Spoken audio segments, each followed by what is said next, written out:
నమో వాసుదేవాయ. ఈ ఈ సినిమా గురించి మాట్లాడుతున్నప్పుడు కూడా తెలియని ఒక ఉద్విగ్నమైన ఫీలింగ్ కలుగుతుంది నాకు. ఆయన అశ్విను, నేను భరణి, అంతా వెంట అశ్విని తర్వాత భరణి. గీతా ఆర్ట్స్ అల్లు రామలింగయ్య గారు గొప్ప కమ్యూనిస్టు. గీతా ఆర్ట్స్ ఎందుకు పేరు పెట్టారో ఉత్తరోత్తర అల్లు అరవింద్ గారు వివరించారు. ఏదైనా గీతా సారాంశం ఏంటంటే మంచి కర్మకి మంచి ఫలితం తప్పకుండా లభిస్తుంది. వెరీ సింపుల్, అంతకన్నా ఏం లేదు. అలాగే వేటూరి మహానుభావుడు ఏనాడైతే అరవింద్ గారి గురించి ఒక్క లైన్ చెప్పాడు, అది జీవితాంతం మర్చిపోలేను. నిజంగా లక్షలు ఇవ్వచ్చు ఆ పదానికి. ఏమిటంటే అల్లు అరవింద్ని సంధి చేసి అల్లరి విందు అన్నారు. ఆయన ఎక్కడున్నా సరే మామూలు సరదాగా ఉండడానికి, అల్లరి చేయడానికి, కాకపోతే విందులాంటి అల్లరి చేయడం నిజంగా thank you so much sir. Arvind గారిని చాలా తక్కువ సార్లు కలుస్తాను, కానీ ప్రతిసారి ఓ మొమెంటరీ, ఓ జ్ఞాపకంగా మీకు మాత్రం ఖచ్చితంగా మా ఇద్దరి మధ్య అలా మిగిలిపోతుంది. అలాంటి అరవింద్ గారు నాకు ఫోన్ చేసి, ఇలాగా ఈ సినిమా అవుతుంది, దయచేసి ఖాళీగా ఉంటే మీరు ఒకసారి చూడండి అంటే, నేనే ఎందుకు చూడాలి సార్ అంటే, దాని గురించి మాట్లాడగలిగిన కొంచెం సాహితీ వ్యవసాయం చేస్తున్న వాళ్ళతో, అంటే ఆ లెక్కన జొన్నవితులు గారు కూడా ఉన్నారు కదా అన్న, నేను ఆయన కూడా పిలిచానండి అన్నాడు తమాషాగా. సరే, నిన్న కుటుంబ సమేతంగా మేము థియేటర్కి అల్లు అరవింద్ గారి ఏ అక్కడికే వెళ్ళి చూసాం sir. So it was not theatre sir, it was a temple yesterday. It was, I think the feeling is continuing.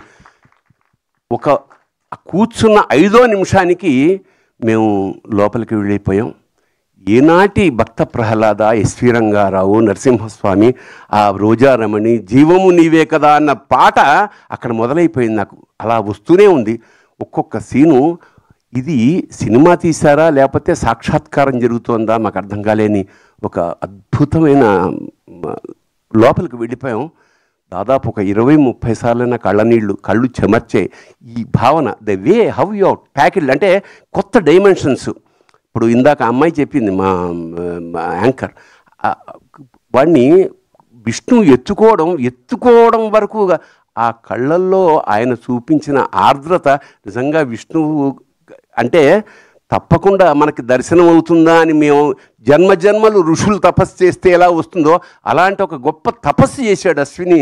So మీకు లభించిన అదృష్టం కాదు సార్, యావత్ ప్రపంచానికి కూడా విష్ణుమూర్తిని, నరసింహస్వామిని దర్శనం చేయించేశారు. ఆ చివరి మూమెంట్ ఏదైతే ఉందో ఆ 20 నిమిషాలు, అంటే సభాముఖంగా మేము పిలవడానికి కూడా కారణం ఇది పూర్వజన్మల పుణ్యం. ఈ సినిమా చూడడం యోగం అన్నమాట. ఖచ్చితంగా ఒకసారి కాదు, ఎన్నిసార్లు మేము చూడాలో నాకే తెలియట్లేదు. ఎన్నిసార్లు చేసినా కొత్త ఎక్స్పీరియన్స్. ప్రతి క్షణాన్ని ఈ మధ్యకాలంలో ఎంజాయ్ చేసిన పరిపూర్ణమైన సినిమా ఇది.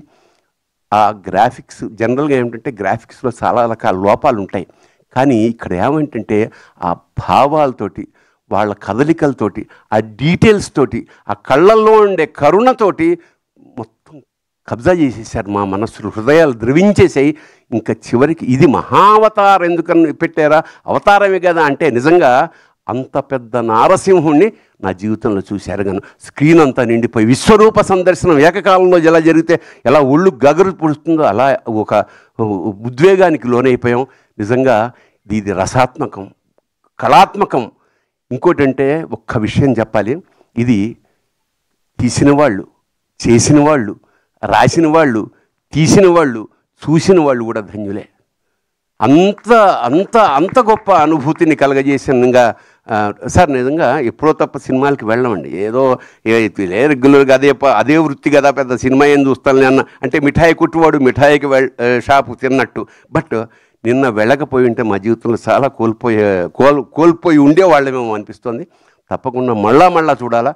అంతా అయిపోయాయి సార్. మేము సినిమా బయటకు వస్తుంటే మా మనవడు కూడా వచ్చాడు, 3 ఏళ్ల వాడు.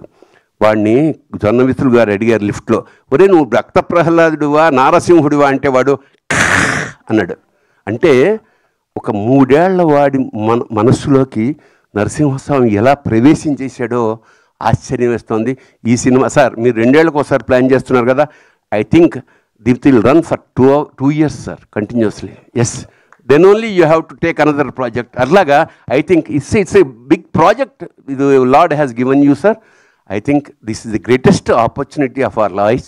Oka cinema, oka kavyam laga, alage sanatana dharmanni inta అంటే ఎక్కువ ప్రచారం ఏమి అక్కర్లేదండి. ఒక్కసారి సినిమా చూస్తే అది గుండెల లోపలికి వెళ్ళిపోయింది. ఇలాంటి సినిమా నిర్మించిన వాళ్ళకి చెప్పాం, ఇలాంటి అవకాశం ఇచ్చిన మాకు కూడా మా జన్మలు ధన్యమయ్యేగా భావిస్తూ జై నరసింహ, జై నరసింహ. Thank you sir.